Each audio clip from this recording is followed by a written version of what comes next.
Everyone, and welcome to episode 19 of the PE Geek podcast. And wherever you're tuning in from, whether you're driving to work or you're on a run or you're doing some exercise at the gym or you're doing some chores or the dishes or you're just sitting on the couch and relaxing after a hard day's work, I really thank you for tuning in, because without the feedback that is in the form of downloads and plays of the episode, I really wouldn't be motivated to do this. And I know for a fact that now, because of people sending me emails saying when the next episode is, suggesting ideas for episodes, that I'm absolutely motivated to do it. And I've just gone and scheduled the next 6 episodes, and it's not something I normally do.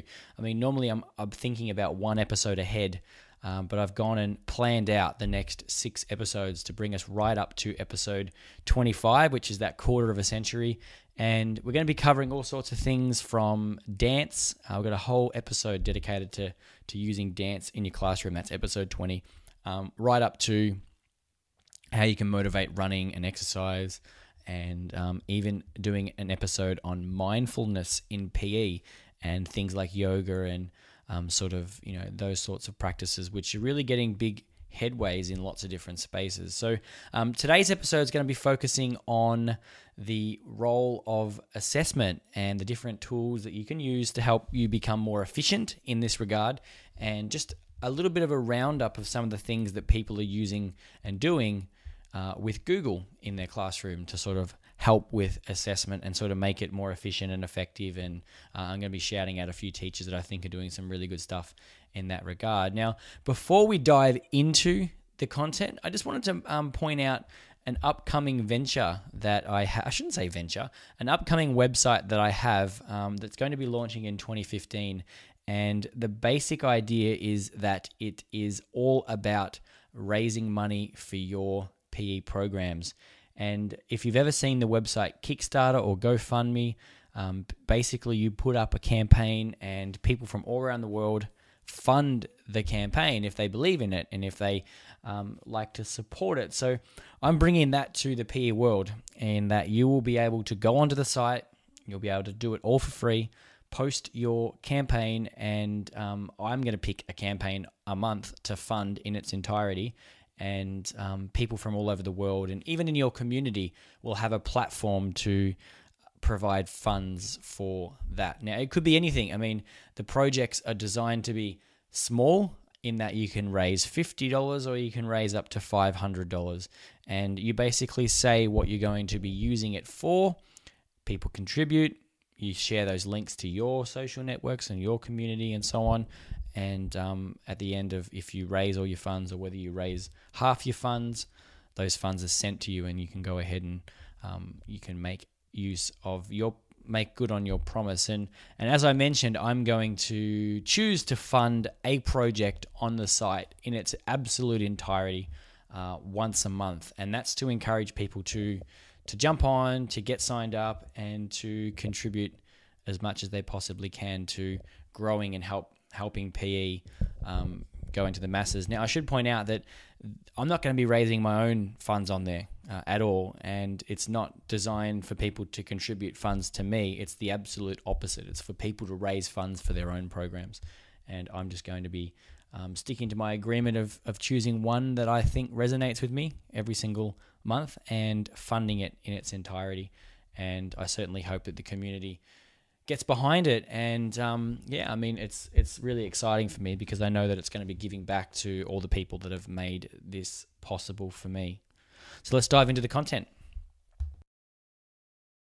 In the PE Geek workshops is a whole afternoon focused around assessment and varying tools that you can use to become more efficient and effective in that regard. And I wanted to share these with you and talk about how they're used and what you can do with them. And hopefully you can find a place for these in your classroom if they fit your needs. Now, the very first tool, and probably really close to my heart, is my app, Easy Assessment. And I mean, it is actually one of the first apps I ever built back in 2011. I think I released it in a very early stage, and it's slowly changed in that regard. But the basic focus of this app, and the reason I built it, was because of basically an angry parent. And that angry parent came into school one day before the app was built and demanded evidence of the student that I was teaching. They actually wanted to see skill progression and skill learning, and this was not something that I could show them very easily. I didn't have any tools at that stage that would enable me to capture some video and match it to a rubric. But it got me thinking that wouldn't it be nice if there was an app or there was a tool that enabled you to record a student in whatever capacity it was and match that up with some sort of rubric that you'd created, and you could become accountable with the evidence to support what the judgment was that you were making. So this was basically the premise for the creation of Easy Assessment, and it's gone on to be heavily downloaded. I mean, there are about 200,000 users across the planet right now who are have downloaded Easy Assessment. Obviously, not all of those are using it, but I know for a fact that a strong contingent of the users are PE teachers, because after all, I did build it for PE teachers in that regard. So Easy Assessment makes it possible for you to create custom numerical rubrics, so you can design them to suit whatever you need, and the ranges can be from 1 all the way through to 100 on a scale, and you can have individual criteria, and basically you assess students either on the fly then or there, which I know some students or some teachers do, or you can just capture the footage there and then basically watch it as many times as you need to complete an accurate assessment. Now, this isn't appropriate for all things that you would do in PE. I mean, I know there are teachers using it to capture swimming and do stroke assessment and so on as they're going past, swimming past the pool. They're doing an assessment and capturing some video of it. I know for a fact that I personally designed it for a lot of the aesthetic type elements where there is a product that is very suited to being filmed and recorded and being watched over and over so that you can conduct an accurate assessment. Things like a gymnastics presentation or a jump rope presentation or any sort of those stylistic type elements, they certainly fit perfectly for this. Now, Easy Assessment, I know for a fact, is being used in subjects broader than PE. When it comes to things like oral presentations, people recording the actual video of the oral presentation and then being able to watch it over and over and conduct the assessment. I mean, this is why it's being so widely received, is that the video is the supportive evidence that you can use to make an accurate judgment of the assessment. The other really positive feature about it is quite easy to use, and teachers are handing them over to students to create their own rubrics, and then they're actually assessing each other with those rubrics, and it sort of makes this really impressive option in your class for peer assessment in a meaningful way. So that's Easy Assessment. It's available for iPhone and also iPad and Android devices, and it's certainly something that I know a lot of teachers are using to help with their assessment in a PE context. Now, the other app that I am a massive fan of, and I blogged about it recently, and if you visit thepeergeek.com/36, you'll see a blog post about it where I've actually got a video tutorial showcasing how exactly the app works. But the app I'm talking about is Assessmate, and Assessmate is quite amazing, really, because it's similar in that it's a rubric style app to Easy Assessment, but it does have some differences that I'm certain that you'll find useful. But with Assessmate, the difference is that it doesn't necessarily allow you to create just numerical style rubrics like my Easy Assessment app does. The difference is this is all criterion based. So for example, you can create a rubric really easily in the app that basically indicates the actual identifiable factor that you're going to assess them on. So let's say, for example, the badminton serve was something that you were looking to assess students on. In Assessmate, it would basically have a varying levels of achievement that they could achieve the badminton serve at. So for example, the first one might be cannot serve over the net. The next one could be can serve over the net but is inaccurate. The next one along could be can serve over the net and reach their opponent, and etc. and etc. And what that basically lets them do is tap on the actual criteria that particular assessment would be at, instead of in easy assessment where the criteria would be serve and then it would just be a number range. So two different ways to actually complete assessment. So I really like the way that Assessmate handles the ability to create rubrics. It's really seamless, it's really powerful, and at the end, it does give you an overall score for each student that you can then use to send out as part of a report card or send out as some other sort of information. Now, one of the features of Assessmate, which makes it differ to easy assessment, is that it actually doesn't let you take any sort of photographic or video evidence to support the judgment that you're making. So depending on what your objective was, if you're trying to support it with videos, then you're not going to be able to use Assessmate on its own for just that purpose. However, you can certainly use easy assessment. So I am finding that regardless of the tools and their different features, people choose to use the one that best fits their needs, or maybe they have activities that support one app over another. However, one great thing to consider is if your objective is to capture evidence and be able to present that to parents or be able to showcase and use it for writing your own reports, then maybe you need to use a completely different app altogether, and one that makes it really possible to create a portfolio of skills, of achievement, of learning in a really easy to navigate way. And if that sounds like something you're interested in, then I certainly recommend checking out the app 3Ring. And 3Ring is an app that basically enables you to add your class list to the app, and from there you can simply attach any sort of photo, video, audio, notational observations that you make. The basic premise is that you click on a student's name or multiple students. You then tap the type of media or content that you want to attach to that portfolio, and then you record it. So if it was a video, you would select all the students. You then start to record the students doing whatever it is that you wish to log to their portfolio. And then the second that you hit stop recording, it's now saved into their permanent record so that it can be reviewed later on. If you're only recording one student, then you only tap that student's name and that goes to just their portfolio. Now, inside the 3Ring app, you can then filter the records for each student. So you click on their name and it brings up everything they've ever been involved in that they were tagged in. And they can be photos, they can be videos, they could be an audio recording, all sorts of different things. And over time, you build up this incredible library of student achievement, which you can use to assess them on. In other ways, you could have an Assessmate rubric out and be watching it, or you can just use it for discussions at parent-teacher night or to reflect on things that you've done in class.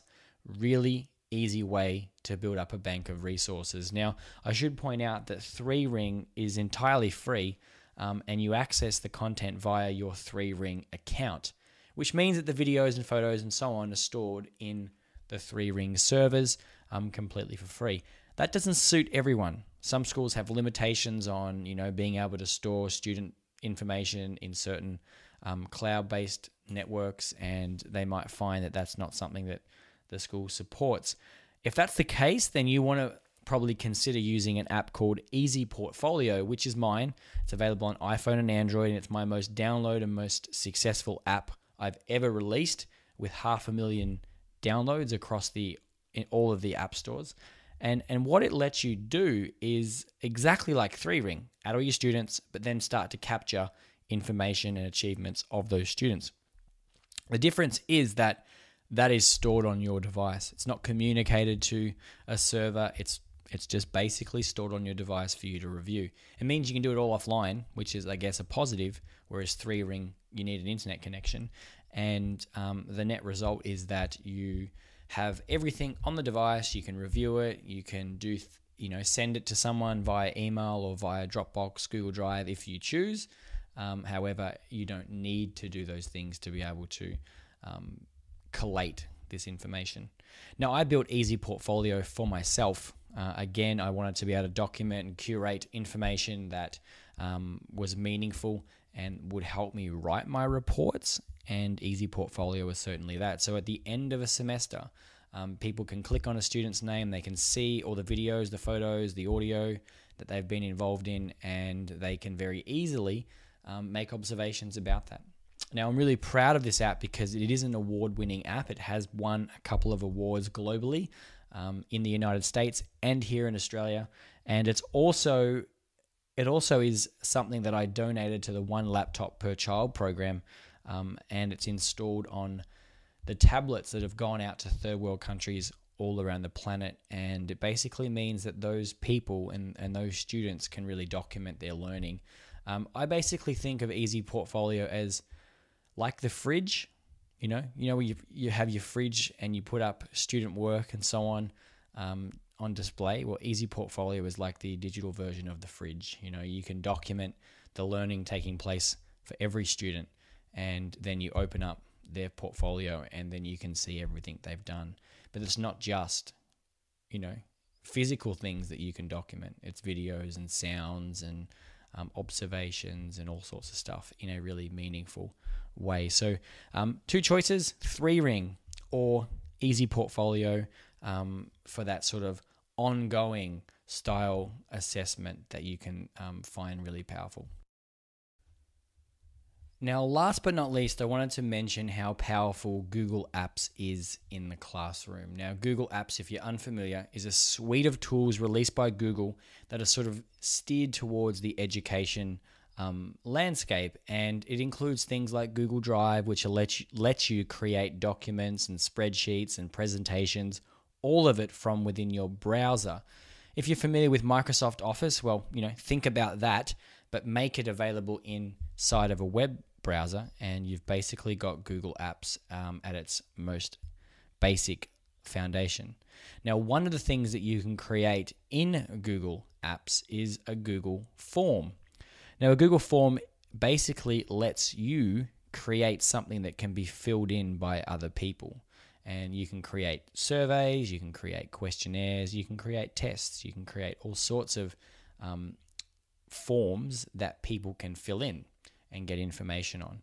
And you can get really advanced with this. I mean, you can create sort of logic flows that, if they fill in and respond in this way, then it takes them down a different path. That's something you can do. But at its most basic, it gives you the ability to create sort of multiple choice surveys, sliding boxes, short text, long text responses, and so on. So what a lot of teachers are doing is that they're actually investigating how Google Forms could be used in their classroom. And this means that they can basically create a form that is filled out by students at the end of a class or during a class, and that becomes part of the assessment cycle. Another thing they could consider doing is creating a form that they use to conduct assessments in much of the same way that we've spoken about Assessmate and so on. You can use Google Forms for that. Good thing is, Google Forms aren't just tied to, an iPhone or an iPad. They're accessible via any device that has an internet connection. So you can create a form, let's say, for heart rate response. And as students, basically check their heart rate, and they can record it in a Google form, and that can be saved into the spreadsheets that forms connect with. Now, if all this sounds like something that you have no knowledge about whatsoever, then head over to thepeergeek.com/Google, and it's going to redirect you to a few resources that are really well constructed in terms of setting up, creating a form, how you then get that out to people so that they can fill it in, and what you can do with it to take it to that next level. So really big advocate for Google Forms and Google Apps on a massive scale, and that's because I am a Google certified teacher, and I certainly hope that you can see how beneficial this will be. There's a growing presence of physical educators around the planet, and educators in general, that are moving to the Google platform because of the fact that they are device agnostic, it works on any platform, and there are really strong links to how you can use it for assessment. Okay, that basically brings us to the end of today's episode. As I mentioned, we wanted to focus on tools that you can use to be more efficient and effective related to assessment that help you use technology more effectively. Now, if you have any questions at all, you know that you can send them to me in the form of a voicemail at thepeergeek.com/voicemail and leave anything, and I'll be more than happy to respond to it, I should say, and perhaps it'll make it into a podcast on its own. I should also point out that it is now possible to book me for a 15-minute free consultation, and I've just gone through and posted this recently, and we've had over 60 people take up that opportunity. You can do that by going to the peergeek.com/15min, 15min. It'll give you a booking form where you can see when I'm available, book your spot. It'll match it to your time zone, and then we get on a call and discuss all of the things that you have regarding PE and technology. And I've actually really enjoyed doing those, because not only am I helping people with the things and the problems that they're facing, but I'm actually finding that people are giving me ideas for new blog posts and new products and new things that I know I can build to make their life easier. And that's what it's all about. It's about sharing as much as possible and finding out the issues that people are facing with moving technology forward in their program. Remember that at the start of the episode, I mentioned that I am releasing the website that is all about crowdfunding your needs in a PE program. And if you wanted to go and get on the early notification list for that, then the web URL is fundmype.com. And if you head to that site, enter your email in, and we'll keep you in the loop of when we launch, and you'll be among the first people who can post up your campaigns and attract funding, and you may even be that first month fund completed by myself, which I'm intending to do for the duration of the site. All right, thanks guys for tuning in, and I'll look forward to seeing you for All About Dance in episode 20.